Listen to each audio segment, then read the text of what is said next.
So here we are in the cab. This is pretty much how it's remained for 5 or 6 years now, unfortunately. Now, it's pretty quiet right now, but I do plan to put the full kit of sound deadening in here. I'll probably go with Killmat, given the cost is pretty cheap and it seems to do quite well, so expect a video for that. I do want to do like an H3 style bezel. I just kind of like the style of that. I've changed the lights in here before and I might change them again. I'm not quite sure. This is going to go back to kind of blank. I'm not going to have my switches up here, but I will have like a phone mount, and I'm going to put like an integrated USB up here. I'll have my shifter cables down here in a console I'll build. I've got a e-brake for my rodeo. That's going to be my rear disconnect. I showed you guys that a minute ago. But I'll have all my switches, cup holders, and stuff like that in through here. I put this Blazer console in here years ago. I think probably right after we moved into the house, and it's cool. I put some lights in here. Probably don't like the blue anymore, so I'll change these little eyeballs out to like a warmer white instead of the blue. I've got a red up here that this button does, so I'm kind of undecided what I'm going to do on the temperature in here. Initially I had planned to run the temperature probe off of the Blazer and keep utilizing this console and put the temperature probe somewhere here in the cab, so that it would be kind of cool to see the temperature on the mirror and then the temperature in the cab on the console. So the head unit's going to go to a Android style, like a 10-inch. I've got it picked out, got a one that I'm planning on doing. And I want to do a 360 camera on that. I think it'd be really cool to have cameras on the mirrors and the front and rear and actually have a 360 view while I'm driving on the trail. The only concern I have is that I can't tell, or haven't seen anybody make this comment on YouTube, and that is the 360 camera system that I want to get, does it cut out the audio of your music when you're playing or driving or whatever? But if I'm not videoing or just driving around, I would like to have music playing and be able to use the 360 camera. So I'm thinking about going to like a camera style or like a Android style screen for the rear view mirror. That'll allow me to have a rear view camera and a front view camera that won't conflict with the bird's eye view. I do have a couple JL subs in the back. I'll be rebuilding the sub box to have a little more air in it and relocating the amps to the back wall when I tear everything out. So I'll probably do like a sound system, audio, visual, cameras, screens, stuff, video, dedicated to all the crazy sound stuff I'm doing here inside the truck. Damn, that was hot in there. The door cards are from like an 07 and newer truck. They're a black charcoal. They're kind of scuffed up. I'm not too worried about that, but I liked the darker color. Plus I kind of ran over one years ago. I do plan to dye the headliner black just to kind of darken it up in here. I think they kind of look nice, and I really want to go with H3 seats. So one of the things that I'm going to do to mitigate the heat in the cab, obviously, is the sound deadening is going to help a little bit, but I'm going to do a roof rack on the top of the truck. You guys have seen pictures of that if you're following me on Instagram. So I'll end up putting some traction boards or my solar, not quite sure what I'm going to do there, but putting the most likely traction boards on this side, so that if I decide to get myself stuck or happen to get myself stuck, it's very quick access for me to grab the boards, hop out, put them down where they need to be, and get me out of the pickle, and then put them back up there, no problem. I will have rock sliders on both sides of the truck, and I'm going to set them up to where they're wide enough to where I can actually stand on them. And the goal is that I can walk clear around my entire truck and never touch the ground. That'll be helpful in water crossings, that'll be helpful in snow, that'll be helpful in mud, different recoveries I might have to go do. I've got people out here. I'm pretty tapped into the four-wheel drive market and community up here in Reno, and I tend to do some recoveries, and I want to be able to have a truck that I can go and help people out in, and not just go and break and not be able to complete the recovery. So recently you guys saw me show these trail mirrors on Instagram. Can't keep my 360 cameras with this mirror mount, basically. This is strictly for a trail door. I'm calling it that because I want to be able to make basically factory half doors. Like the look. I really don't like the look of just doors being pulled off, so that's just me. But I want to take the doors, or a set of doors, and cut these down nice and low. I'll still have speakers, that'll be kind of cool, and I'll have the ability to see out the door a little bit better and figure out where the tire is. Also, with these convex mirrors on the trail mirror, I'll be able to see the back tires really well, so I really won't need the bird's eye view camera that I want to employ on the head unit. So you guys can see just how wide these tires are to the body. I had anticipated to retain the stock fenders and run a snorkel.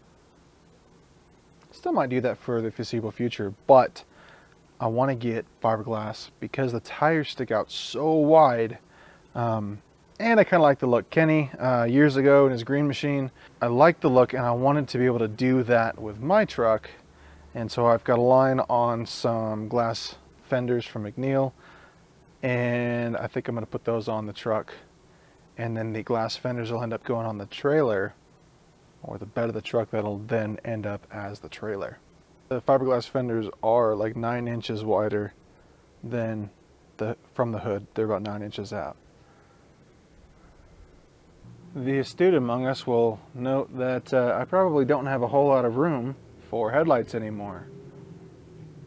I'm working on some Jewel style headlights. Well, these are really DRLs. These are some kind of Jewel style DRLs that I'm working on. I'll buy some brand new housings here pretty soon and fit these in, and that'll be my turn signals and DRLs. I think it'd be kind of cool looking. With the tires coming so high up, what I plan to do is cut the fenders, cut the fiberglass fenders, and add a little tab right here, and then this will get cut down to the body mount, and this will all be kind of flat up inside here. It won't affect anything over here with the fuse box and everything, and it won't affect anything with the air box over here. So what I intend to do is add some like 7-inch LED kind of round Jeep style headlights down here at the bottom, and that'll be my headlights. Probably pretty hard to see, but I did trace this out a while back, and I was kind of thinking about doing like the kind of 04, 0304 or something like that. Cat Eye Silverados had kind of a cut hood. And I thought it'd be cool to have the new grille go up into the hood a little bit, just to make it a little bit different, a little bit, you know, have some fun with it, and not quite sure what I'll do just yet. So I mentioned solar a minute ago, and I'm pretty sure I'm going to have a beefy 12-volt system in the truck to do all the things that I want it to do. So as you guys know, I do have ditch light pod brackets going here. I don't think I'm going to put them on my truck because I might have some lights here on the trail mirror, given those aren't going to be on 24/7, but I might just have lights on there. I'll have lights on the roof rack. I'm not decided if I'm going to do a full bar or I'm going to do like 3 12-inch or 3 16-inch bars or whatever I'm kind of able to put up there. Haven't really decided that yet. Obviously rock lights throughout the whole truck. Not sure if I'm going to do like LED pods. I've got a bunch of extra LED pods here, or what I think I might end up doing is there's like an 8 or 12 pack on Amazon of little kind of 3x3 white cube lights, that something really similar to like what Rory on Trailmator runs, and I want to just have light everywhere. I really don't care about the RGB stuff. I think it'd be cool a couple times a year if I, you know, go on a parade or Christmas light parade or something like that, but I don't know, just RGB is just kind of not, underglow is just not my thing. I want it to be functional rock lights. So we talked about the round headlights there. We talked about the DRLs up there. I'm gonna have a really low bar right here somewheres to be below my line of sight, That helps to cause shadows on the terrain that I can see really well. Whereas if you put a light bar on top, you can shine it farther, but what ends up happening is you get everything lit up. You don't actually get the benefit of seeing the shadows. So having a light bar below you will allow you to see rocks and shadows and dips and bumps in the road that you wouldn't normally see with a bar above you. I'm going to end up putting some small LED pods down here, probably hanging off of the bolt here and under the tie rod, so that they'll actually steer with the truck. These lights here on the pinch weld are white and amber. What those do, or what I had them doing before, was they blinked independent of the signal. So they were basically running lights, and then when the signal went on, they turned off. I had a little relay and some creative circuitry. And I really like the look of having the running lights under the pinch weld at night, especially being a lot bigger and a lot longer. You know, maybe it's good to be seen from the side. But I also wanted to integrate the white lights for basically puddle lights when I have the dome lights on. So when the doors open, or when I've got the dome lights on, like for camp or ambiance, or just, you know, want to see just kind of right here getting out of the truck at night, those white lights will turn on. And haven't wired anything up yet, but that's at least the goal. I don't know if I'm going to keep them on a pinch weld or if I'm going to put them on the little grommets kind of under the doors. So I'm not entirely sure what I'm going to do with that, but that'll be a video that I'll talk to you guys about what I'm doing. So there you go. My understanding is that the 6L80 and the harness and the computer that I've got will not do a trigger, electronic trigger for the reverse lights. So basically I'll have some sort of bar or bars or pods or something in the back of the new flatbed that I can toggle manually. If I ever turn, you know, if I back up, I could just flick on the light real quick. Or if I want to have light back here for whatever I'm working on, either recovery or just camp or whatever, I can just flick that switch and they're on, no big deal. So even though it doesn't have a provision for it or can't do it, I can make it work. I will end up having some sort of camp lights, side ditch, alley lights type thing on the top here. I don't know if they're going to be full on bars or just a small amount of lights, or maybe what I'll do on the headache rack of the flatbed, I'll just have one big one that I can turn, a little eyeball type thing, kind of like I had on my Dodge. I actually had a bar on my Rodeo and my Dodge, and I'll keep the trend on the Colorado here, and that is having amber strobes if in the event I do a recovery. I've done a lot of recoveries even on road. I had one years ago, car spun out and off into the ditch in the snow, and I was able to be the anchor for another vehicle, but I had my family in the car and I was pointed dead nuts down the road, and so I put the strobes on, and pretty much everybody coming up the road knew that, you know, be careful. So I want to be able to do recoveries with this thing. I want to be able to be safe and have everything very visible, so I'm putting a ton of lights on this truck. So if you guys are paying attention, I've got a receiver hitch on the front of my truck. It also shouldn't be any surprise that I've got one in the back of the truck. What this allowed me to do is have a cradle mount or a receiver mount winch that I can move front to rear of the truck depending on the situation.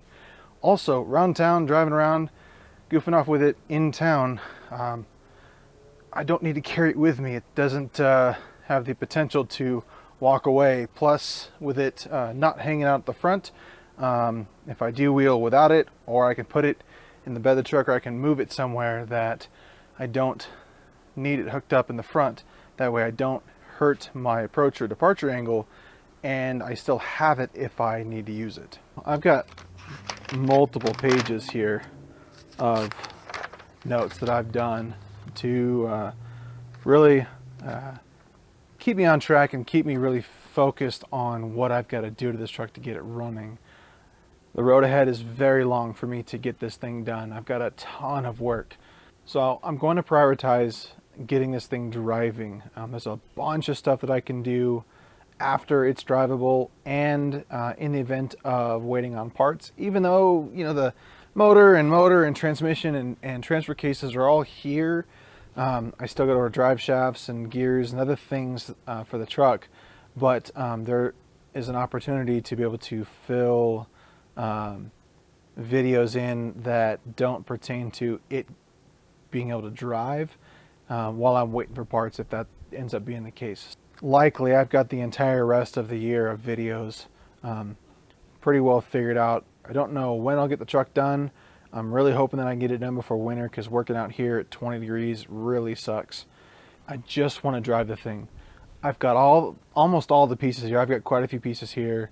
There's still a lot to go, but I can taste it. I feel it. I know that I'm getting close to getting this thing running, and I'm really excited, and I want to make sure that you guys don't miss out on any of this. So if you want to follow along in the build, if you want to check out the other products and videos that we have for the Colorados, Canyons, and H3s, feel free to cruise around the channel, subscribe if you'd like, and we'll see you guys in the next video. Thanks for watching.